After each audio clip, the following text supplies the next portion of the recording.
What's going on, guys? Today I'm checking out Papa John's new Double Cheeseburger Pizza and Papadia. Now, I never actually had the Papadias before, so I'm going to try that one first. The main difference between the two is the Papadia's got the sauce on the side and no tomato, whereas the pizza is just fully loaded with everything. It's got tons of pickles, tomatoes, sauce on the pizza, and I ordered a little extra for dipping on the side. Now, on the drive home, my car just smelled like I stopped by In-N-Out, so I think that's a good thing when you live in a pizza chain and it smells like cheeseburgers. But like I said, we're going to start out here with the Papadia, and the first thing I'm noticing is, man, it is a little greasy. Now, I'm not entirely sure if all that grease is just from the cheese or if that has to do with any sauce or anything. As far as I know, there's no sauce on it, so I'm just going to take a bite and try it without any sauce, how it came. Let's check it out. So that first bite was no sauce whatsoever, and honestly, I like the flavors going on here. The pickles don't seem to be too overwhelming just yet, at least on the Papadia.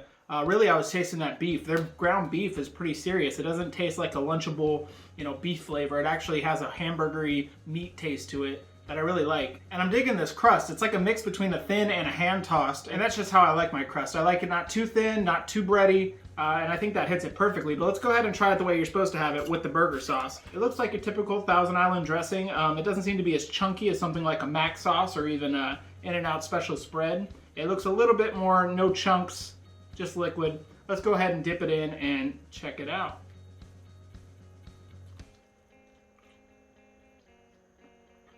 So for my first Papadia ever, I actually enjoy the Papadia, the whole style of it, the way the crust works, the way they fold it over and you get a dipping sauce. And I think for $6, that's a decent lunch price. It does resemble a California-style double cheeseburger. So for that, I would rate it a 6.6 as far as flavor goes. I think the combination of ingredients works well with the Papadia crust and the sauce on the side. Again, it's a little vinegary, but if you're okay with that, I think you're gonna enjoy this. All right, so now I wanna check out this pizza. Now this would be the second cheeseburger pizza I reviewed recently. And what I thought was missing on the Domino's one was some pickles. And clearly there's plenty of pickles on this. And as a person who loves pickles, I'm hoping that it's not too many pickles. I personally would have probably gone well done with this, but I tried to get it just vanilla the way it comes. Let's go ahead and get us a slice out of this. I'm gonna pull out another piece here. The toppings do seem fairly well spread out, but I'm gonna get something that has a little bit better mixture of all the toppings. And I'm gonna go ahead and take a bite and we'll see how this tastes.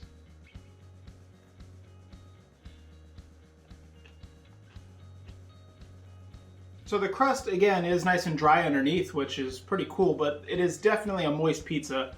You can feel all the water that leaked out of the pickles and the tomatoes, and it's kind of just sitting in a layer between the cheese and the bottom crust. It adds interesting texture to it, but so far I don't think it ruined it. So I do see sauce that has been cooked onto the pizza. Surprisingly enough, though, I'm not really tasting a lot of sauce in each bite. I feel like the coverage of the sauce really isn't all that crazy. And I guess that's where the extra sauce might come in handy. And it does say burger swirl, which again leads me to believe this probably is in like a squeeze bottle and why there's no chunks in it. And they just squeeze it on here. But let's crack into a little bit more of the sauce on the side here, dip it in, and see if we can get some overwhelming Thousand Island flavor. Cheers. Honestly, in comparison to the Domino's pizza, I feel like that one tasted more like an actual cheeseburger. Now this one does have the pickles and the sauce, but for what it is, the cheeseburger flavor actually seems kind of suppressed and not as in your face as I think the Domino's one is. I do get a lot more vinegar punch out of the Papa John's pizza, which again plays into the tomatoes, pickles, and the sauce.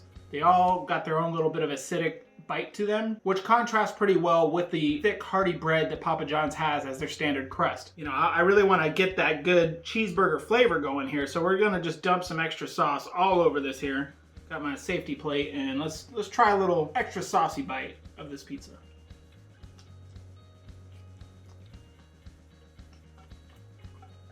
So I do have to give some credit to Papa John's for the quality of the ingredients. I think the beef is actually excellent. The tomatoes are not like canned up tomatoes. They're nice, fresh Roma tomatoes. And it has your classic hamburger dill pickles. All those flavors combined didn't quite hit me the way I thought they would. As a person who loves a double-double animal style, gets extra sauce, extra pickles, something's just not right. Something's missing. And maybe it's onion. Maybe it's a less vinegary sauce. I'm not quite sure, but something wasn't tickling my fancy quite the way I was hoping it would. The biggest thing the pizza has going for it is the Papa John's quality of crust. That breadiness really does help make you feel like you're eating more of a hamburger bun on like a nice hearty roll.